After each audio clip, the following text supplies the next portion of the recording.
from the board and the public. Mr. Brack. Come up to stand, please. Could you give us your name and your residence? And are you bringing anything new to us? You are. Okay. Can you limit your time to say 5 minutes? I can try my best. Okay. That's like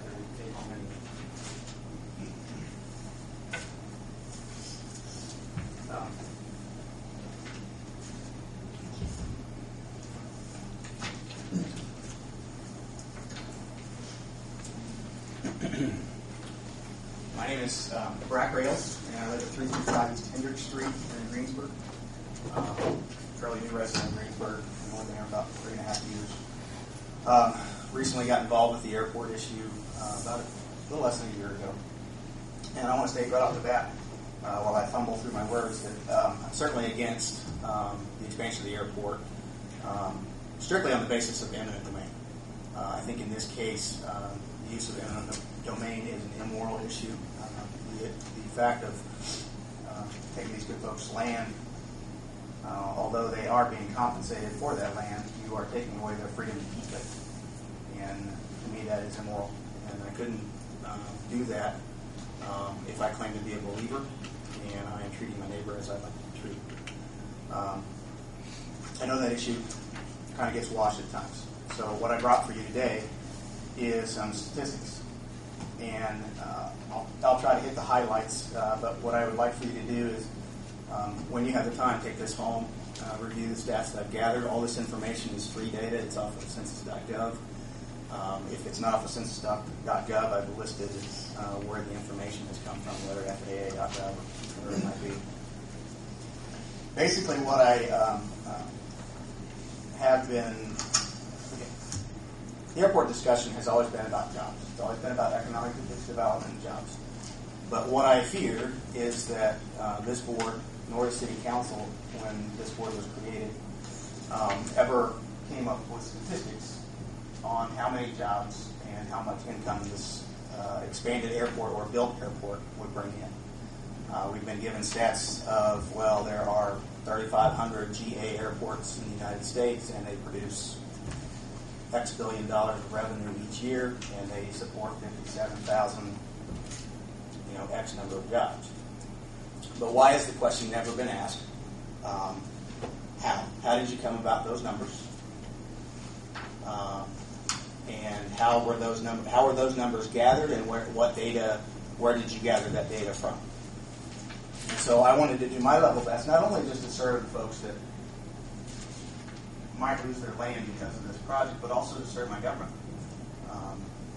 I've been sitting in the shadows for a long time on a lot of government issues that I don't feel are correct, and so sorry that I picked the airport expansion as my first little project here. So I'll quickly go over this. First page basically goes over what is the purpose of the study, how did I gather the information, where did the information come from, where did the actual list come about. Next page is you'll start to see what I have done is I gathered FAA data from 1999 and the year 2000 of what areas received grants for either an expanded airport or a newly built airport. And based off of those particular areas, I went through and I gathered population data, civilian labor force data, employment data, unemployment data, and then there's 4 other subcategories of private wage, salary, government workers, self-employment workers, unpaid family workers. All this data was copied and pasted. This is page 2 that or on page 1 that I'm on so far. All this data was copied and pasted from census.gov. Page 3, how was this employment data used? Basically what I wanted to gather was, okay, well, you take the existing civilian labor force in each of these areas, you total them up and divide by how many actually were produced over an 8-year period. The reason that I chose an 8-year period is because census data was given for the year 2000, and an American community survey was done between 2006 and 2008, which was also done by the census, that also provided the same type of information. And so again, I went from the years 2000, 2006 to 2008, and I cut and paste the information into these tables. Page 4, you'll start to see where I've started to come up with some of the averages. And just for reference purposes, in the big yellow line there, I put national averages. Pages 5, 6, 7, 8, and 9 are just a different representation of those exact same numbers. They're done in bar graph form. Pages 10 and 11, same type of data was copied, but this dealt strictly with income. I copied the number of households, median household income, median family income, and per capita income, and did the same types of calculations with these, which you will see on page 13 in the purple and yellow. Bar graphs, again, were produced. Pages 14, 15, and 16. Same data, just in bar graph form. So what all that data did was, it gave us something that we can look forward to in percentages of change, basically. It showed that the civilian labor force, we can expect it to increase if we expand this airport by 9.9%. Sounds good, sounds good. Employment, we can expect to increase 8.5%. That sounds great. Everybody wants that employment. But if you look over on the flip side on page 17, there is the yellow side of the chart. And if we take the national averages based on those exact same numbers, the civilian labor population actually increased more on the national average and actually increased more on the employment data. Now, if you go down one more step, the unemployment also increased, but it went from 140 to 161. So, I'm not going to come in here and claim that this is 100% accurate. I'm a failed human being, and I know that I'm prone to error just like anybody else. But if you would give this a shot and take a look at the data, I will be posting the actual spreadsheet on one of my websites later this evening after the boys go to bed. You can find that link on page 2, bracku.com, studies, GA job study. That will be up as of tonight.